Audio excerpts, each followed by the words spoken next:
ইবনু আব্বাস রাদিয়াল্লাহু তাআলা আনহু হতে বর্ণিত।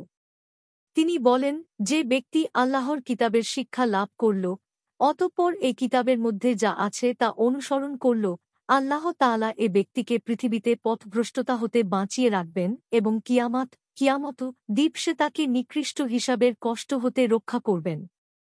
অন্য এক বর্ণনায় আছে, তিনি বলেছেন, যে আল্লাহ তাআলার কিতাবের অনুসরণ করবে, সে দুনিয়াতে পথভ্রষ্ট হবে না এবং আখিরাতেও হতভাগ্য হবে না। অতঃপর এ কথার প্রমাণ স্বরূপ তিনি তিলাওয়াত করলেন, অর্থাৎ, যে ব্যক্তি আমার হিদায়াত গ্রহণ করল, সে দুনিয়াতে পথভ্রষ্ট হবে না এবং পরকালেও ভাগ্যাহত হবে না। সূরা তহা ১২৩। ইবনু আবু শায়বাহ ২৯,৯৫৫। মিশকাতুল মাসাবিহ ১৯০। হাদিসটির মান জয়ীফ।